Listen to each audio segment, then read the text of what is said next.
CJD,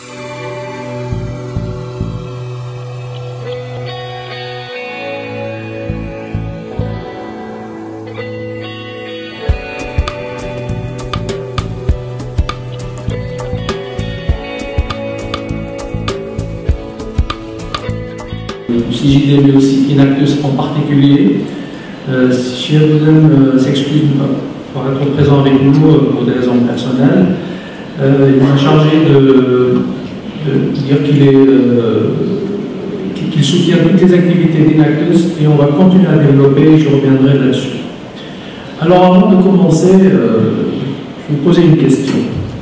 Nous avons une salle pleine d'étudiants, étudiantes. Certes aussi, sont peu étudiants et étudiantes, mais sont toujours apprenants. Et est-ce que la chance existe? Ceux qui pensent que la chance existe, il y a là. Voilà. Comment je vais argumenter quelque chose? Bon, je vais vous dire que la chance n'existe pas. Je vais utiliser la démonstration par là. Alors, vous avez choisi d'être là. C'est ça? Il y a ceux qui ont choisi de ne pas être là. Si vous avez de la chance, alors on peut dire que eux, ils n'ont pas de la chance, parce qu'ils ont choisi de ne pas être là. Moi, je vais vous dire que la chance, c'est une compétence.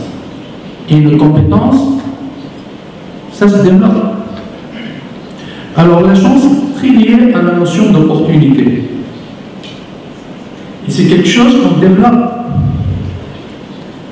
C'est-à-dire, quand on voit des opportunités, on va essayer de les saisir. Après, on ne va pas dire qu'on a de la chance. Non, on a agi, on a choisi. Et donc, créer dans son environnement cette dynamique où il y a toujours des opportunités, être dans des réseaux, pas des réseaux juste pour donner carte visite, des réseaux pour pouvoir donner et puis recevoir certainement. Mais n'attendez pas automatiquement un retour rapide. Alors, vous allez me dire maintenant que vous avez de la chance que Inactus existe. Je dirais oui, certainement, mais je dirais plus que exactement qu'Inactus est une opportunité. Et vous avez choisi d'être là et de saisir cette opportunité. Comme je l'ai dit tout à l'heure, d'autres ont choisi de ne pas saisir cette opportunité. On ne peut pas dire qu'ils n'ont pas de la chance. Le CJD, donc, avec son partenaire, la Conrad, ont choisi de vous offrir cette opportunité, certainement. Un environnement. Des acteurs de l'environnement qui sont là. Il y a d'autres aussi aujourd'hui présents qui vont vous parler de leur expérience. Saisissez cette opportunité aussi pour retenir une, deux idées, pas plus que ça. Moi j'ai appris il y a très longtemps, quand j'assiste à une conférence pendant 3 jours, une conférence scientifique, académique, si je sors avec une idée, c'est déjà excellent. Focus. Choisir quelque chose et se concentrer là-dessus pour construire là-dessus. Alors, vous avez accès à un réseau de jeunes dirigeants à travers Inactus, de jeunes dirigeants volontaires qui souhaitent contribuer à votre développement. Ils ne vont pas le faire à votre place, c'est votre travail. Et c'est là où l'avantage que vous avez d'être jeune et étudiant. Vous savez, quand on est jeune, on est permis, c'est-à-dire on tolère quoi? On se trompe. Quand vous êtes étudiant, on va accepter encore plus que vous trompez pendant les examens, pendant la participation dans les syndicaux. Et c'est normal, parce que vous êtes dans un processus d'apprentissage. Et on apprend beaucoup de ces erreurs. Alors, vous avez le droit d'essayer et de vous tromper. En anglais, on dit ça, the right to try and fail. Essayez, même si vous trompez, c'est pas grave. Et c'est encore une fois, et vous allez apprendre certainement. Alors il ne faut pas chercher la permission, mais le pardon, voire la tolérance. Puisqu'on accepte, puisqu'on est jeune et notre environnement accepte à ce qu'on se trompe. Donc, ne demandez pas la permission pour tout faire. Demandez plutôt pardon, bien la tolérance de votre environnement. Et c'est là où l'écosystème dans lequel on vit doit changer. C'est un écosystème où la prise de risque ne devient pas pénalisante. Mais il y a acceptation de cette prise de risque. Alors prenez des risques calculés, mesurés certes, et vous êtes jeune et vous êtes encore étudiant, alors n'oubliez pas de saisir d'autres opportunités qui vous sont présentées. Maîtrisez les langues, parce que je sais très bien, je suis prof universitaire, je sais très bien que les étudiants dans n'importe quelle discipline, ils vont mettre de côté toutes les matières de langue, de communication, où on développe les soft skills, où on développe ce que cherchent les entreprises finalement, au-delà de compétences techniques. Alors, les langues, apprenez à communiquer. Je pense que la semaine dernière, vous avez organisé un séminaire sur la communication en situation de conflit. C'est très bien. Et au-delà de la communication des langues, les capacités de leadership. Il faut être impliqué dans des associations, dans des clubs. Essayez de mener des activités. Prenez des responsabilités. Ça va vous aider énormément à développer votre personnalité et vos capacités. Le monde de l'entrepreneuriat a horreur de la routine. On n'aime pas la routine et on veut le changement. Et donc, il faut de l'initiative, il faut prendre des risques. Je me redis peut-être, mais il faut savoir apprendre et à réapprendre. Donc, club, association, les stages, faire ces stages correctement, et non pas juste pour avoir le certificat. Les concours d'innovation, les concours de plan d'affaires, l'ouverture sur l'environnement de façon générale. N'oubliez pas toutes ces activités, toutes ces matières, toutes ces occasions d'apprentissage, au-delà de l'apprentissage dans votre discipline, quelle que soit de l'ingénierie, de la médecine, ou de la gestion, ou de l'économie. Alors, où se situe le rôle de l'enseignement supérieur dans le dossier? Je peux vous dire qu'il y a plus de 20 ans qu'il y a eu des initiatives au niveau de l'enseignement supérieur relatif au chantier. À ce chantier, je dirais, du développement de l'entrepreneuriat.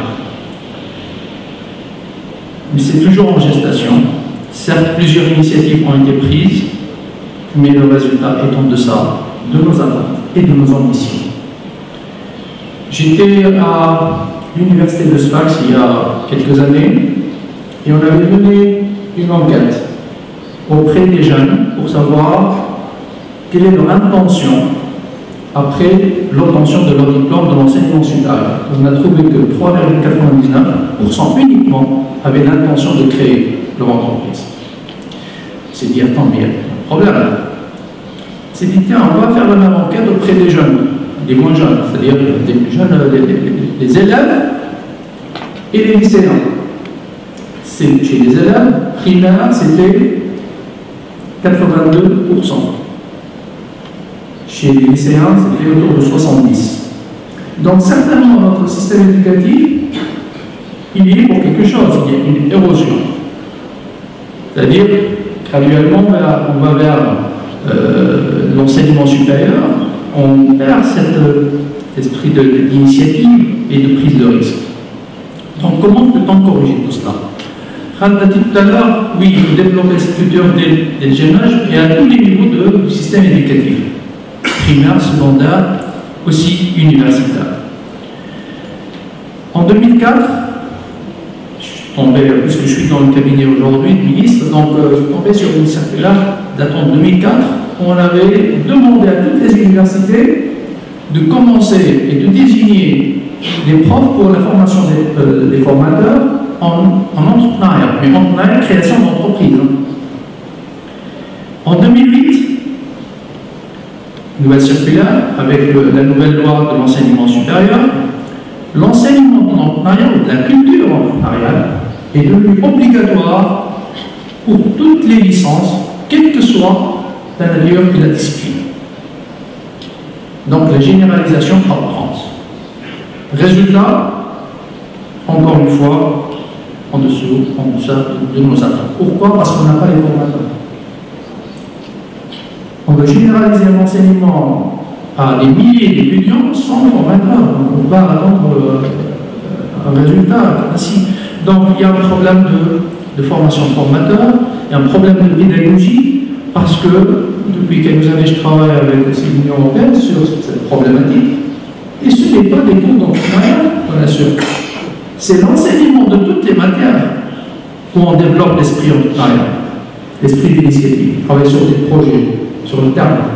Et donc, c'est très important que la pédagogie change et évolue de cette pédagogie où on est dans une salle où on reçoit la leçon.